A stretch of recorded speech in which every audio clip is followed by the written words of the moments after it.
अपने YouTube channel Lukman Mirza के साथ हाज़िर खिदमत है एक नई वीडियो और नई सीरीज़ के साथ। अक्सर बच्चे कहते हैं और बच्चों में प्रॉब्लम होता है कि सबक याद करते हैं और भूल जाता है, या सबक याद करते हैं और याद नहीं होता, या कुछ देर याद रहता है उसके बाद भूल जाते हैं। या जब हम याद करना शुरू करते हैं तो आप पूरी बुक याद करने के बजाय 2 या 3 चैप्टर करते हैं, तो उसके बाद जब आप आगे से ज़्यादा चौथा चैप्टर या 5वां चैप्टर शुरू करते हैं तो पहला लेसन आपको भूल जाता है या बच्चों को भूल जाता है। तो उसके बाद जब आप एग्ज़ाम देते हैं तो एग्ज़ाम के मार्क्स बहुत कम आते हैं। तो इसके लिए 2 चीज़ें बच्चे को करवा दी जाएं या 2 चीज़ें बच्चा खुद सीख जाए तो हमारा जो एजुकेशन सिस्टम है ना, उसमें बच्चा कभी फ्लॉप नहीं होता, कभी नाकाम नहीं होता। हमारा एजुकेशन सिस्टम मेन 2 चीज़ों पर बिलीव करता है। अगर बच्चा बोर्ड के एग्ज़ाम देना चाहता है ना, तो उसकी 2 चीज़ें बेहतर करवा दें या बच्चा बेहतर कर ले तो बच्चा कभी भी नाकाम नहीं होता। कौन सी 2 चीज़ें वो बेहतर करवा ले? एक रिटेन करवाना और एक प्रेजेंट करना। अगर बच्चे को रिटेन और प्रेजेंट करना आ जाए तो बच्चा कामयाबी हासिल कर सकता है और अच्छे मार्क्स ले सकता है। रट्टा लगवाने का तरीका बच्चे को आ जाना चाहिए। रट्टा किस तरह लगाया जाता है तो बच्चा आसानी के साथ अपना लेसन याद कर लेगा। और दूसरा, उस रट्टा लगाए हुए लेसन को प्रेजेंट कैसे करना है, उसको पेपर अटेम्पटेशन कैसे दिखानी है या उसको पेपर अटेम्पटेशन सिखा दी जाए तो बच्चा बहुत अच्छे मार्क्स ले जाता है। असल में हम क्या करते हैं, हम बच्चे को सबक याद करवाते हैं, बच्चा याद करता है, उसके बाद बच्चा स्कूल जाकर टेस्ट देता है, फिर अगले दिन अगला सबक दिया जाता है, बच्चा वो याद करता है, जाकर स्कूल टेस्ट देता है। इसी तरतीब से काम करते हैं और पिछला लेसन बच्चे को भूलता जाता है, क्योंकि हमें रट्टा लगवाने का तरीका नहीं आता और ना बच्चों को पता होता है रट्टा किस अंदाज में लगाया जाता है।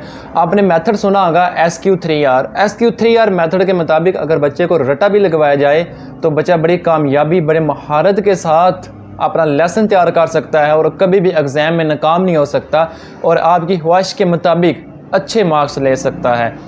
रिसर्च क्या कहती है? रिसर्च कहती है कि आप एक लेसन को जब तैयार करते हैं, उसको तैयार करने के बाद नेक्स्ट 24 आवर के अंदर 5 मिनट के लिए उसको दोबारा तैयार करें। जब आप एक दफ़ा तैयार करने के बाद 24 आवर के अंदर रिपीट करते हैं ना, तो 70 से 80% तक वो लेसन आपको मुकम्मल गिरफ्त के साथ याद हो जाता है। वो लेसन भूलने वाला नहीं होता, वो आपके ज़हन में बैठ जाता है। अगली रिसर्च क्या कहती है? अगली रिसर्च ये कहती है कि आप एक हफ़्ते के दौरान उस लेसन को दोबारा हफ़्ते के बाद 5 मिनट तक रिवाइज़ करें। जब आप उसी लेसन को 5 मिनट तक दोबारा रिवाइज़ करते हैं तो वो लेसन जो है वो आपके दिमाग में पेस्ट हो जाता है, आपके दिमाग में वो फिट हो जाता है। अगली रिसर्च कहती है कि 1 मंथ के दौरान उसको दोबारा आप किसी मौका पर रिवाइज़ करें और उसके बाद छोड़ दें। ये 3 स्टेप जो है ना, ये करने के बाद जब आप लेसन को फाइनलाइज़ करते हैं तो यकीन माने 70% वो लेसन आपके दिमाग में रहता है, वो लेसन आपको भूलता नहीं है। रिवीजन एक मेन प्रोसेस है, एक मैजिकल ट्रिक है हमारे एजुकेशन सिस्टम का। आप जितना बार बार रिवाइज़ करते हैं ना, उतना आपका लेसन अच्छा प्रिपेयर होता है और आपके दिमाग में बैठता है। और वो जो आपने लेसन तैयार कर लिया, उसको पेपर में प्रेजेंट कैसे करना है, एक स्किल ये बच्चों को सिखा दी जाए तो बच्चा कभी भी नाकाम नहीं होता, बच्चा अच्छे मार्क्स लेता है। बच्चे को पेपर की अटेम्पटेशन आनी चाहिए। जो बच्चे टॉप करते हैं, अक्सर स्कूलों के बच्चे टॉप करते हैं, जो टॉप करते हैं ना, उनका मेन फोकस क्या होता है? बच्चों की हैंड राइटिंग बहुत कमाल होती है, उनकी कापियाँ ऐसी होती हैं जैसे प्रिंट की हुई होती हैं, उनकी लिखने का जो स्टाइल होता है, उनकी मार्जिन लाइन साइड पे लगी होती हैं, उनके ऊपर जो पेज के ऊपर अल्फाज लिखे जाते हैं वो लाइंस को फॉलो करके लिखे जाते हैं। ऐसे लगता है जैसे आपने प्रिंटेड पेज निकाला हुआ है। और वही प्रिंटेड पेज लिखने वाला बच्चा जब पेपर में जाके उसी प्रेजेंटेशन के अंदाज में अपना पेपर प्रेजेंट करता है और रट्टा उसका पहली स्ट्रांग होता है, तो हमारे एजुकेशन सिस्टम में वो बच्चा बड़ी अच्छी कामयाबी के साथ पास हो जाता है। हम क्या करते हैं, हमारा बच्चा जब स्कूल जाता है, उसको एक दिन लेसन दिया जाता है, बच्चा याद करता है, बच्चा टेस्ट दे देता है, फिर दूसरे दिन उसको दोबारा लेसन दिया जाता है, बच्चा क्या करता है, दोबारा अगला लेसन तैयार करता है, अप टू 100 आर ये तरतीब दोहराई जाती है।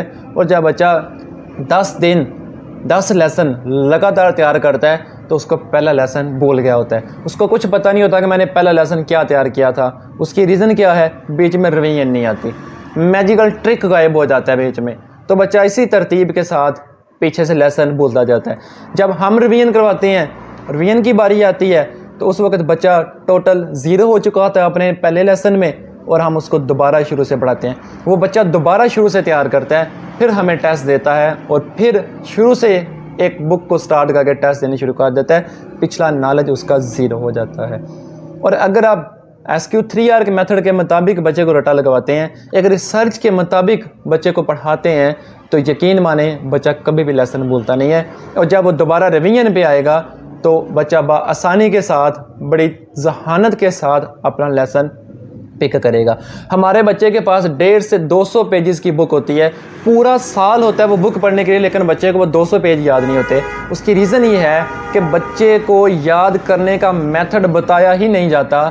बच्चे को याद करने का जो मेथड है, रटा लगाने का जो मेथड है, उसके बारे में सिखाया ही नहीं जाता। बच्चे को अवेयरनेस ही नहीं होती कि आपने लेसन को कैसे तैयार करना है। हमारा बच्चा वही पुरानी रवायत के मुताबिक एक एक लेसन तैयार करने के बाद टेस्ट देता है। वो टेस्ट देकर एक बर्डन समझकर वो 100 टॉपिक का टेस्ट दे देता है, और उसके पहले जो 10 टॉपिक होते हैं उनका बच्चे को पता ही नहीं होता कि मैंने ये भी टॉपिक पढ़े हुए हैं। तो अगर आप उसको एक प्रॉपर तरीक़ाकार के मुताबिक रिवीजन करवाते हैं, रिसर्च के मुताबिक रटा लगवाते हैं, बच्चे को रटा लगाने का तरीका दिखाया जाए, तो बच्चा बड़ी आसानी से कामयाब हो सकता है। हमारा एजुकेशन सिस्टम जो है वो कंसेप्ट नहीं मांगता, रटा मांगता है। लेकिन रटा किसी खास तरतीब के साथ, किसी साइंटिफिक रिसर्च के साथ लगाया जाए तो बच्चा आसानी नंबर ले सकता है। SQ3R मेथड क्या होता है, इसको सर्च कीजिएगा ज़रूर। इसके मुताबिक सारे बच्चे अपने आप को प्रिपेयर करें, टीचर्स भी इसके मुताबिक पढ़ाएं, तो आपका बच्चा बहुत अच्छी कामयाबी के साथ पास होगा, कभी भी नाकामी की तरफ नहीं जाएगा। SQ3 मेथड को डिटेल से अगली वीडियो में समझाया जाएगा। आप मेरे YouTube चैनल को सब्सक्राइब करें ताकि आने वाली वीडियोस आप तक पहुंचें। और अगला जो मेथड है SQ3R मेथड, उसकी डिटेल भी आपको बताई जाएगी। उसके मुताबिक आप अपने बच्चे को रट्टा ही लगवा दें तो बच्चा बहुत अच्छे मार्क्स लेगा। आज के लिए इतना ही। आने वाली वीडियोस में देखते रहिएगा और अपना फीडबैक ज़रूर दीजिएगा। आपका फीडबैक हमारे लिए बहुत बहुत अच्छा साबित होता है। शुक्रिया।